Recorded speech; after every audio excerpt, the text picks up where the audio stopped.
Hello, everybody. How's everybody doing? I guess today we're going live on Fish Planty Mas. Um, I've been texting with Steve, going back and forth. I guess he had some stuff going on, and he's kind of been MIA, which is understandable based on the stuff he's having to deal with. But luckily, health wise, he's okay. Um, other stuff that, it's just life. Life gets in the way of things sometimes, and sometimes we just need to take a step back and deal with it. Yeah, and that's all there is to it.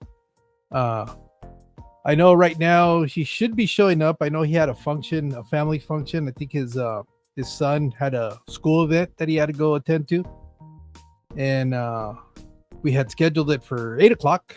And earlier he texted me and he said he was almost done. So since it's always already scheduled, hey Hank, how you doing, buddy? Since he said he was already that 8 o'clock is the time that worked for him, we decided to go ahead and go with it. So I'll get it started until Steve comes on. Hopefully he's not too far behind. I know he said he was almost done with whatever it is that he was doing, and so hopefully he'll be filtered in here. Hey Garcia, how you doing, man? Hey, congrats on your 1,000. It's a pretty big accomplishment, buddy. Happy for you. It goes pretty quick after 1,000, depending on what you're doing. It can go pretty quick. I know for me, it was the hardest. Like I told you, for some reason, for me, I was stuck like at 995 for what seemed like an eternity, and then YouTube kept teasing me because I'd get one or two subscribers, and then the next day I'd get them pulled back, and I felt like they were giving me a hard time with it. But once you get over that hump, it changes a lot. But congratulations, man! That's a big accomplishment. That's one of the bigger milestones. Well, not the biggest, right? But it's a pretty significant milestone on YouTube because it shows your consistency. It shows your persistence, and you get there, and it's not downhill from here at all. Not down here from here at all. It's man, dude, you got to tell me how you cracked it, dude, because I am amazed at how many subscribers per day you're getting. Shit, you got to let us in on the secret because I don't get that many subscribers in a day, and not even at the peak when I'm doing a lot of videos and stuff like that. If I get one or two a day, that's really good. You getting double digits, that's awesome, dude. You got to spill the beans on that. But I know it's been the beginning of the year for Fish Planting Maz has not been the smoothest. Um, the end of the year was kind of a stumbling. We kind of stumbled towards the end there of the year. We had a really good groove going, but again, shit happens. Life, life just continues to go, and it is just crazy, crazy. A lot of things happen unexpectedly, and they're just little setbacks. That's all they are, really, though. I'm a true believer in what doesn't kill you makes you stronger. So, but it is what it is. I know I was, as a matter of fact, for a minute there, I didn't know where I stood as far as with the whole Fish Planting Maz because I went from talking to Steve like every 2 or 3 days, and working on stuff to maybe the last 3 months before the end of the year, which was normal. I mean, that's expected because you start getting all the holidays. It just kind of started dropping off, and then it got to the point where shit. Even now, if I text him, sometimes it takes him a while to get back. I knew he had started a lot of projects. He had started his business, which can be very time consuming. and he's got some other personal stuff that he was dealing with. Nothing bad, but it's just really time consuming stuff. And so I was not surprised not to hear from Steve. That was just kind of expected. Yeah. And so for a while there, I was like, well, what are we doing? Are we still doing this or not? And last week he finally reached out and said, hey dude, I haven't disappeared. He goes, I just got some stuff that he's kind of working through, which is understandable. I mean, as long as I don't need to be given details, but just, like, hey, don't worry about it. Dealing with some shit. Talk to you later. That's all I need to know. So that's all it was. So as far as, because I know I did a live stream on Instagram, and RJ, Ralphie Joe, who I hadn't spoken to in a long time, ever since they stopped doing their Friday night lives, came on to my live stream. It was one of those real late at night, like on a Wednesday night, was bored, didn't have anything to do. I just gotten off of work, was pretty amped up, so I decided to jump on Instagram. And he was asking me, he goes, hey, what's up with Fish Plants y Mas? And I was honestly, at that point, I wasn't sure. I wasn't really sure what was going on, and I kind of told him, I said, I don't know. I think we're in a holding pattern, but I just don't have a clue as to what's going on. One of the agreements that Steve and I had made from the very beginning was that if personal life got real busy and complicated, we could always put a pin in this. And once things settled down, we could always come back to it. So I guess right now we're kind of one of those in between stages. He really wants to continue doing this. I kind of told him that if he needs to take a step back, because I know life can sometimes get a little bit overwhelming at times, that's okay too. But he's adamant that he wants to continue to do this. So that's why we had kind of scheduled this today. Hopefully you'll be coming through. And we'll see what happens. I really didn't have a topic for today, I guess. Again, this was kind of like last minute. But in the meantime, I guess I was actually on a live stream last night. It was in Spanish with one of the Spanish content creators that lives here in the States. And one of the topics that we were talking about, and it's one that I guess seldom gets addressed, whether it's on videos or conversation topics. And so I figured, hey, I might as well talk about it with you guys and see I know what your opinion is going to be, because most of you guys are savvy fish keepers. You guys have been doing this for a while. But I guess it would be more of a topic for people that are just getting into the hobby, people that are in the process of either coming back or starting up for the very first time. And one of the things we were talking about is why it is that I can manage to get away from my aquarium, my fish room, for days at a time. And obviously there's a lot of factors that contribute to that. But the biggest one, and I think the one that just really does matter, is that it's the maturity of a tank. And what I mean by mature is that you've already got a completely balanced and complete ecosystem in your aquarium.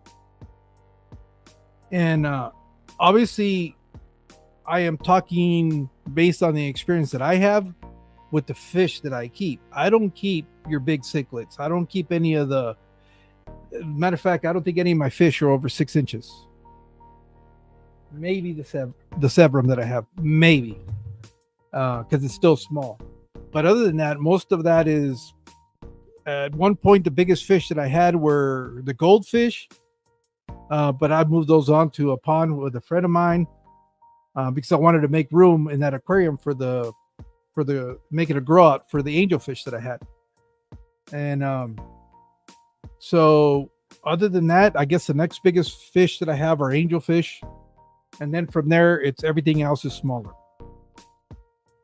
So having fish like that has allowed me to do a couple of things with my aquariums.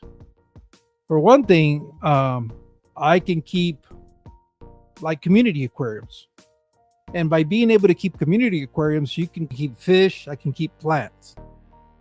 All of these things I think are what leading to my success in my fish room, and which also allow me to get away for extended periods of times and not worry about anything in my fish room. Snails, shrimp, and microorganisms in the aquariums are probably going to keep my tanks going without me feeding them, because they will become food for the fish that are in there. Now, maybe not the full grown shrimp, but because I have shrimp in almost all of my tanks, I do have, it just varies the quantity, obviously, right? If I have a lot of predators, bigger predators on like my 75, I'm not going to have a thriving population of shrimp, but once in a while, I'll see one of those shrimps lurking in between the rocks, in between the plant work, the swords that are in there, because there's real thick swords in there. So it gives them a little place to hide out. Now, if I have, let's say maybe in that 75, I might have a colony of about 30 shrimp. Well, you best believe that they're going to be reproducing. And if they're reproducing, they're putting out shrimplets.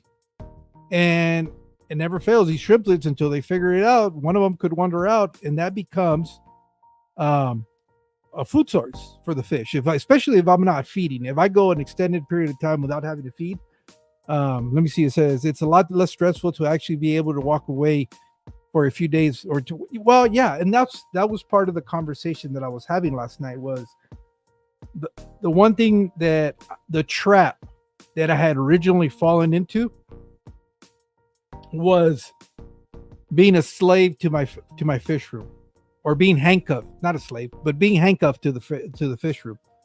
And what I mean by that, if you fall into that mentality where you constantly have to be doing water changes, like what I mean by that is like on a fixed schedule. People that say, "Oh, I do so much percent every 3 days," and it's like clockwork. Well, that's fine and dandy, but the problem that I have with it is you're attached. You can't do anything else other than be in the fish room, because it becomes to that point where you feel that by you not doing something as a schedule that you've set up, something's gonna drastically happen in your fish room, and you live in that constant fear that things are gonna happen or could go wrong. And a lot of it could be sometimes, especially when you're first starting out, that you have a couple of fish die out, either because your aquarium wasn't fully cycled, or it could be just that it was bad genetics, poor genetics in the fish, but because you don't have the experience to understand that that's something that actually happens, you think that it's something that you did. So you tend to overcompensate and go, okay, well, I don't want that to continue to happen. So you continue to become more of a stringent schedule and trying to make sure that nothing is out of whack, because you're afraid that the fish are going to die or that you're going to create a problem for them. Well, one of the biggest problems is that people are forgetting that fish are not as fragile as we make them out to be. As a matter of fact, I think that the reason why fish become fragile is really our fault, because we're overdoing things. And I know everybody shits on Father Fish because of what he says and thinks and stuff like that. And I don't agree necessarily with the way he preaches about the information. Hey, Jim, thanks for being here. Garcia, thanks for being here. I'm not 100% on board on that, because I think there's a happy medium for everything. There's you don't have to be as militant with your philosophies as he is, but I kind of get it. I kind of get it because it's a shtick that he's going by, and it's, it could be controversial, and controversy creates interest and things like that. So I don't knock him for that. I kind of understand. I'm old enough now to figure out what the hell's going on, and I can kind of read in between the lines. That happens with a lot of content creators, that they find this thing that works for them, and they just lean into it. And why not? If it's working out for them and it's generating attention, whether it's good or bad, you know, you'll be the hot topic, and people will talk about it. With there's a thing they keep saying, there's no such thing as what is it, bad press. It's all good press, whether it's good or bad, or you know, the the thing is, in this social media situation, the more relevant, the way you create relevance is by people having talking about you, whether it's good or bad. If your name is being mentioned, then that makes you relevant, um, and that's okay. You know, that's the what he does. But what I was getting at, hey Liz, thanks for being here. What I was getting at is there's a lot of stuff that Father Fish talks about that I truly believe, because I do it in my fish room. Now, am I as militant as he is? No, I don't, I don't partake in that. I'm of the opinion, do whatever the hell you want. You know, if you ask me what for an opinion, I'm going to tell you what works for me. And then once I give you that information, what you do with it is on you. That's, you know, we're all adults here. You can decide to do with it whatever it is you want. Now, you know, so I don't care. I at the very beginning of this, I kind of fell into that trap of really caring what other people were saying or doing.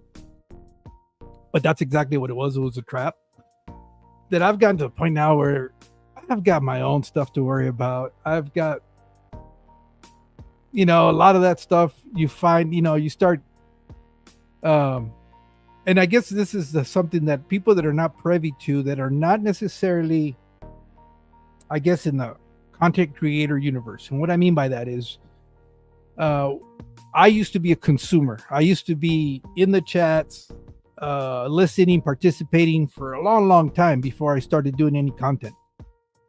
And when you're sitting on that side of the curtain, you don't get to get privy to a lot of stuff that goes on behind scenes, and so you're kind of oblivious to what's going on. You just once in a while you'll hear comments about something or this or somebody said that, but that's as far as it really, you know, it really gets to, because you're not necessarily part of that circle. But once you start going behind the curtain, you start seeing the bigger picture. You start finding out, like I was telling you, some of these people are, it's just a persona, for lack of a better term, that they're projecting, because that's kind of what's worked for them. You get a lot of people that who you see on screen is exactly who they're going to be. But it's like everything else, you know. It's a reflection of our society, and which is fine. I don't care about that stuff. That doesn't matter.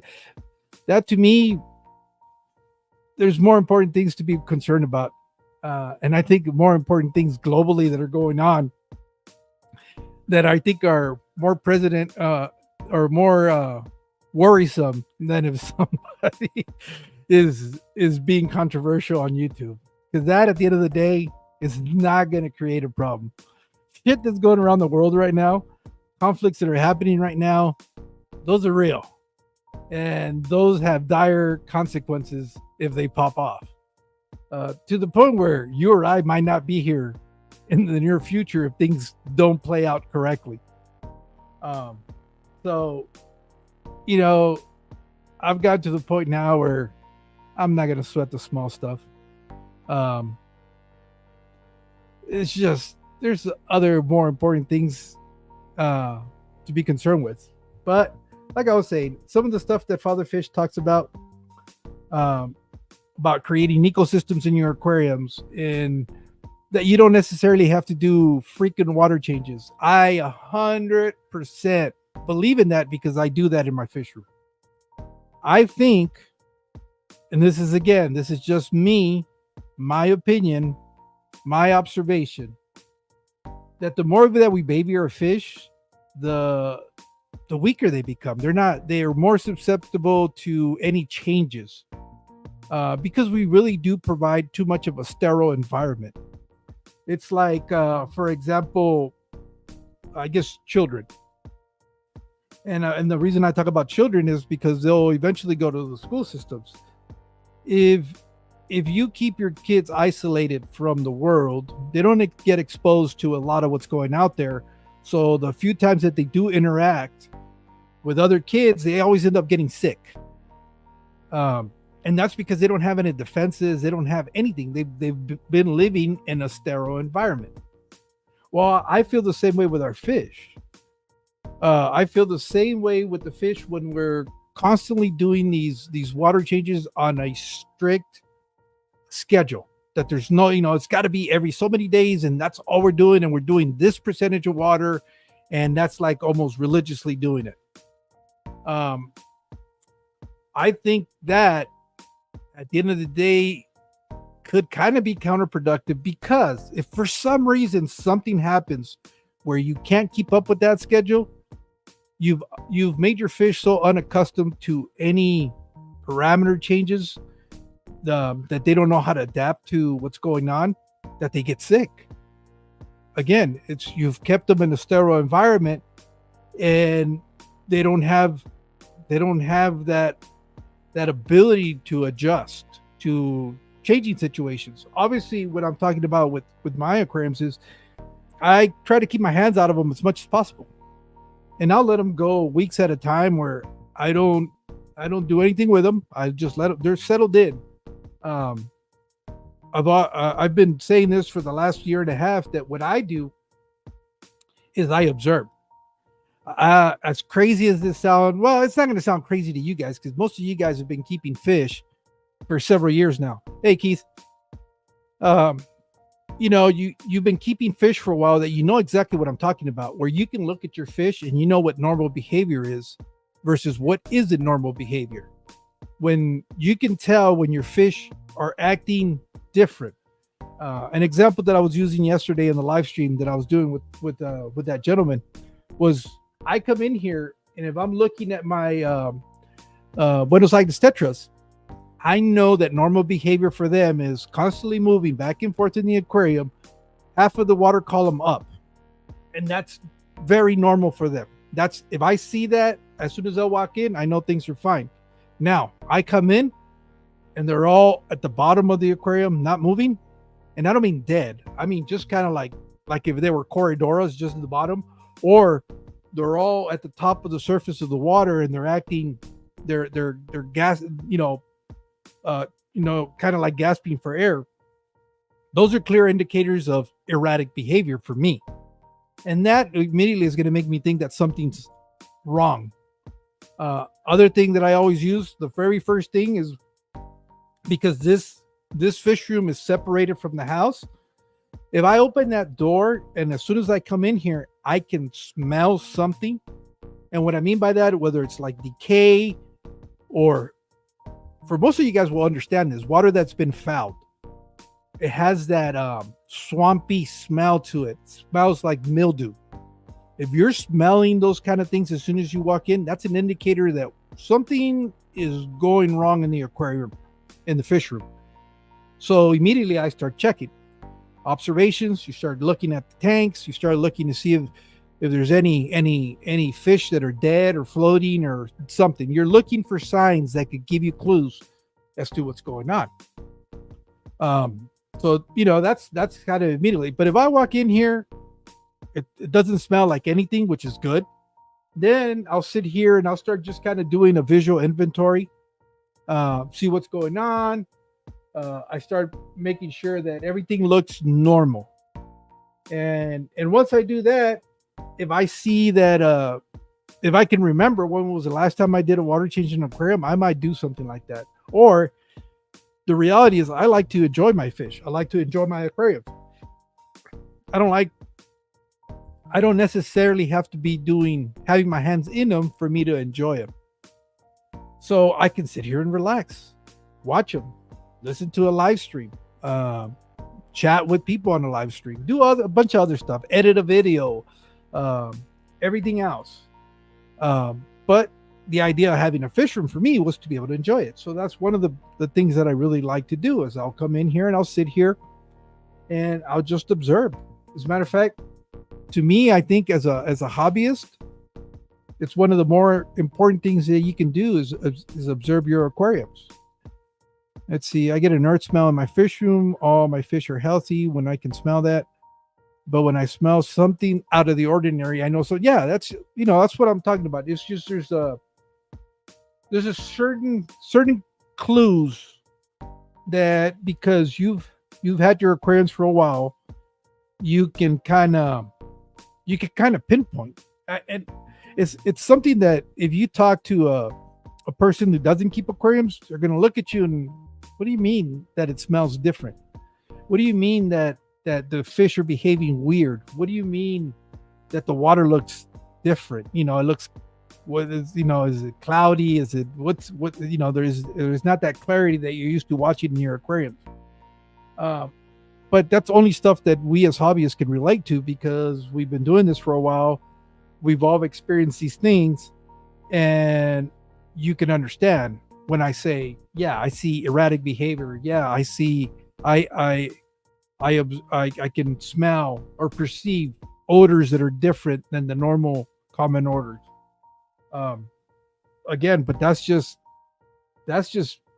comes with experience. There's no shortcuts for that. There's nothing that's going to teach you that than spending time with your fish, time with your aquariums. That's the only way you're going to be able to pick up on those things. And I know because I would hear people talk about them on their videos, and at first I'd be like, "Oh, what smell? What do you mean by that smell?" But yeah, there's certain smells that are associated with fish rooms, and what I always remember. I remember as a kid, and that's the other thing that I was telling the guy last night, is one of the things that I've noticed is that not only has the hobby for us hobbyists has changed, I think I've seen a lot of improvement in the local fish stores. And what I mean by that is, for one, I noticed that there isn't a lot of clutter. There seems to be more of an organization to the stores that I've seen. You don't see this where they have to carry all the brands. A lot of what I'm seeing, especially with the better quality fish stores, they'll have maybe 3 brands that they really keep. And usually, with the way I've kind of perceived this or noticed this, is they'll have their premium line, whichever one they want to consider their premium. They'll have a middle of the road, which is usually pretty good, and then they have the economical line. And each one is a little bit different as to which lines they carry.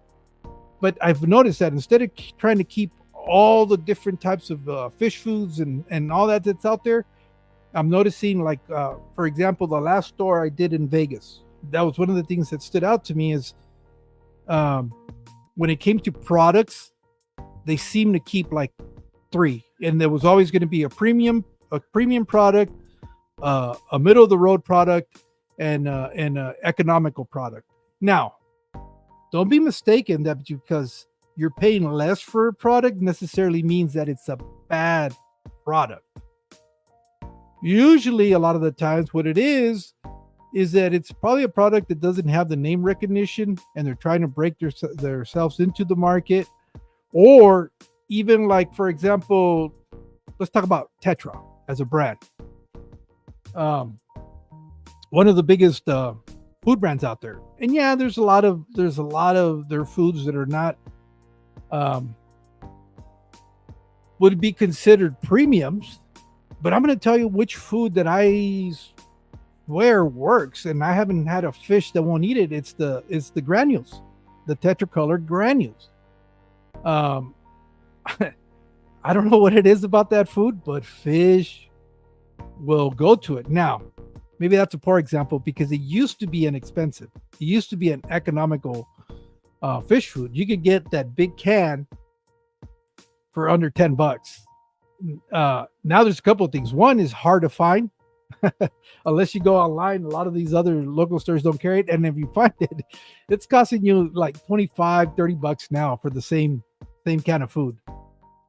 So I guess, yeah, it was a good quality food, and then people kind of got privy to it. And All my tanks smell terrible. What I do change every 3 times a week from them. Okay. You see, a lot of my fry. Well, I'm not raising that many fry, so I don't get overwhelmed with the fry. Um, a lot of my live bears, they're community breeders. Two reasons for that. One, I don't want to have to deal with pulling out fry and growing them out. So, you know, they're in the same aquarium with their parents. I do have heavily planted tanks, so that helps. But the other reason I don't pull them is because it's population control. You know, the weakest ones will get picked off, and then what I'm left with is the survivors, which is kind of what happens in nature. One of the things that I do notice about that, once I started doing that, is I don't have to cull as much for defect. Because like in nature, the ones that are not 100% will either die off or they'll get eaten because they're not being able to swim. They're not as agile as the other fish. So to me, that just kind of strengthens my fish that I have in there, because what's surviving is the ones that are a little bit more astute, the ones that are a little bit stronger, healthier, and growing up a little bit quicker. Which at the end of the day, that's kind of what you want. But again, my whole breeding situation is not for profit. I am not breeding anything where I'm trying to breed for profit. So that method works for me. Now, if you're trying to breed for profit, you're trying to make sure that almost the entire brood grows, because that's where the profit's at. You don't want to be left with 5 or 6 fish out of a whole clutch of 50 or 100 eggs. That's not going to be a very profitable business model if you're doing that. So again, this is all based off of what I'm doing in my fish room, and why I think having that established ecosystem has worked and has allowed me to have some success. So that's what it is. It's just, you know, I don't fuss with my aquariums too much. People are always asking me, how often do you gravel back? I don't. That's another thing that I kind of agree with Father Fish. I don't gravel back. I do water changes, but and even with that, other than in my Pleco tank, my Pleco grow tank, moam is not really an issue. What ends up happening with my moam, because I do have all sorts of snails, and amongst those snails I have trumpet snails. Well, the trumpet snails do a lot of the heavy lifting for me. And what I mean by that, if you know what trumpet snails do, is they're constantly moving in and out of substrate. And by doing that, every time that they go back in, they're going to draw whatever's on the surface. So there's an exchange that is happening with these snails. And so I don't gravel back, because I actually want that moam to eventually work itself into the substrate, because that's what's going to feed the roots of some of the plants that I have in my aquariums. So for me, even if I'm looking at this one, and right now it doesn't actually look that bad, but that's just because the trumpet snails have been going crazy, going in and out. So I don't even gravel back in most of my aquariums. I think the only aquarium where I used to gravel back, and I said used to, was the goldfish tank. And that's just because it was just too much waste. That water is the only water that would turn acidic. And the reason I knew that is because anytime I would stick my hand in there, I would pull it out, and I had like a little burning sensation because it was just very acidic. And that one is probably the only one that I would quote unquote have on a maintenance schedule, just because the waste, the bioload from those goldfish, it was far greater than any of the other aquariums that I have. And granted, all I was feeding those guys was guppy grass, not guppy grass, duckweed. Duckweed. Now I have a problem where I am constantly having a pull duckweed. All this was stuff that I never had, because the goldfish would consume that. That was goldfish food. So all I had to go was every morning come in and scoop whatever duckweed I had in the aquariums, throw it in that goldfish tank. Never had to worry about feeding them. I could completely cover that surface of that aquarium, and I knew by the next morning it'd all be gone.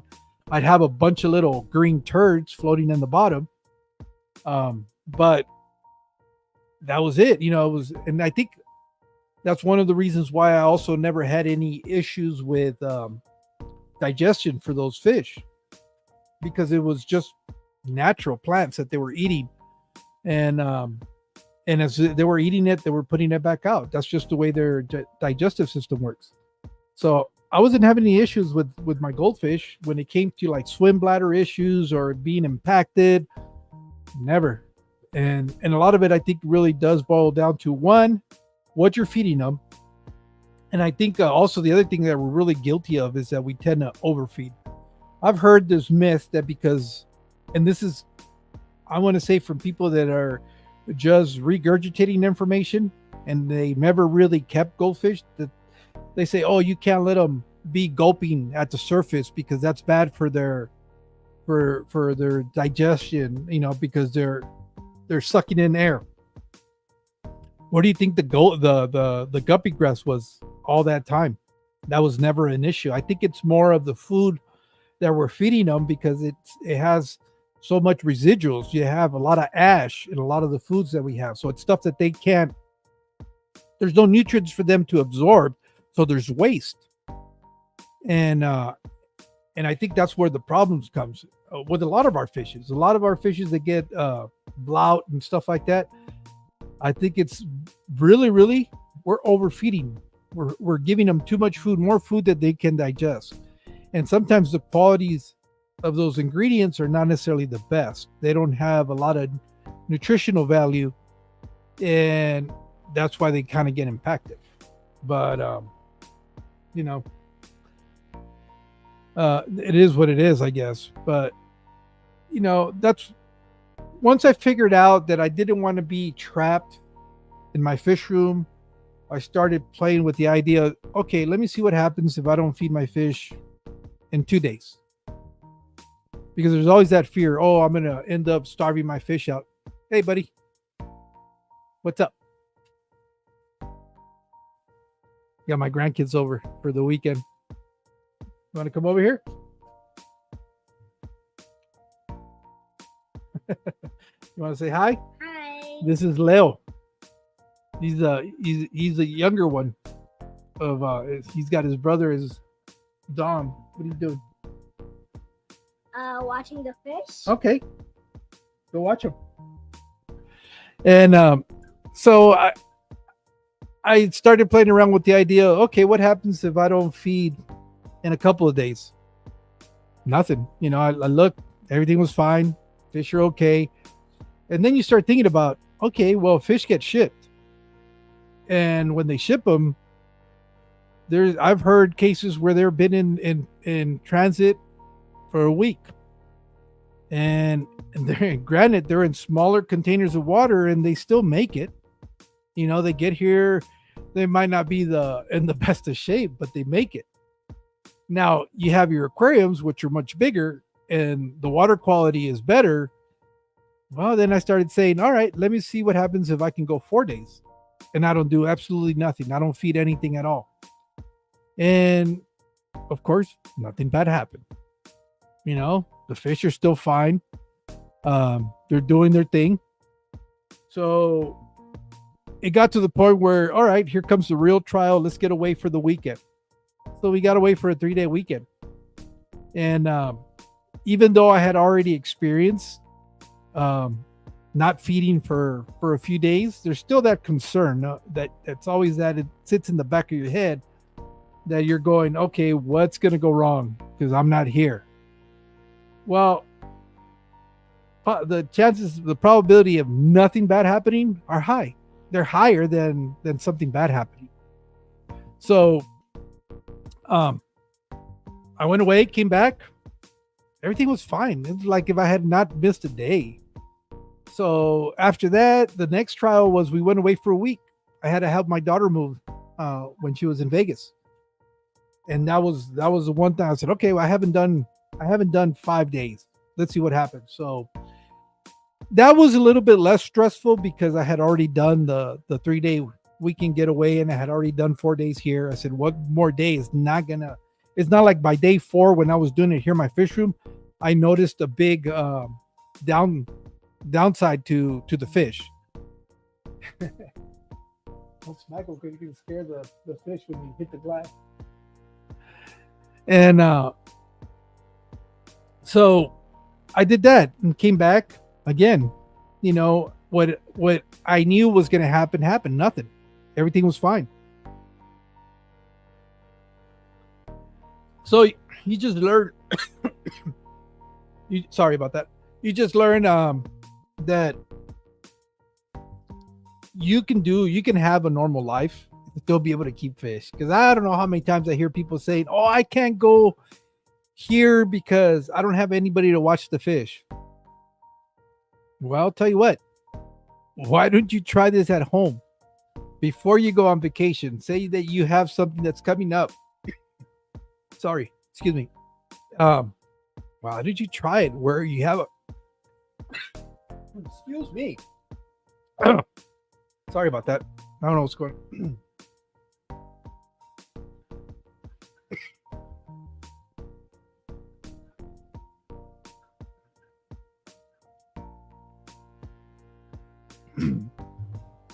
Okay. So for me, it's try it at home. Give it a trial run. Find out what happens when you don't do something for a number of days. And what better way to do it while you're there? Because if you see things, I don't know, I got started getting like an itch in the back of my throat out of the blues. And it's not that I'm parched because I've been drinking water. So who knows?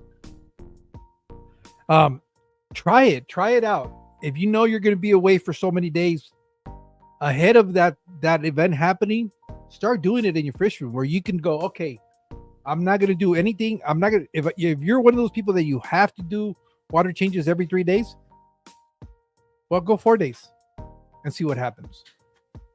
If you're uncomfortable with that, test the water and see what happens. Nothing happens. Okay, well, go 5 days and see what happens. And keep finding out. Now, if you start seeing a drastic change in the fish, if you start seeing that they're stressed out, and I mean the fish stressed out, not you, because a lot of us will create problems where there isn't any, because we over worry. We think that because we worry in our own personal lives, we have to transmit that to the fish, and that's not true. These fish are a lot sturdier than what we give them credit for. And that's the other thing too. I've noticed that now that the less that I mess with these fish, the less problems that I have with them, the less diseases that I'm having with them. They're colored up most of the time because I'm not putting them through any kind of stress. No, excuse me. And they seem to be more resilient to me, in my opinion. So I'm sorry. Let me see.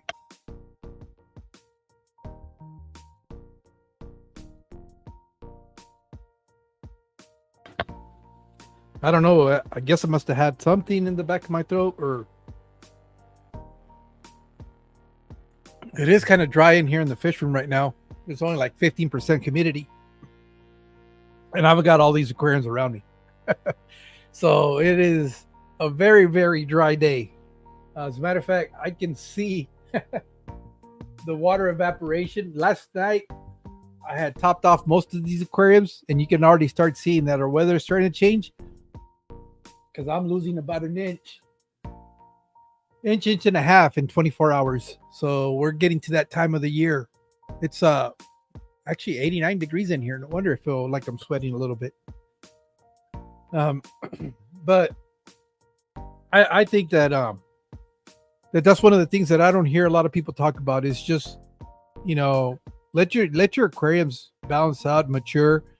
The more balanced and mature your aquariums get, the least you have to do. You don't have to constantly be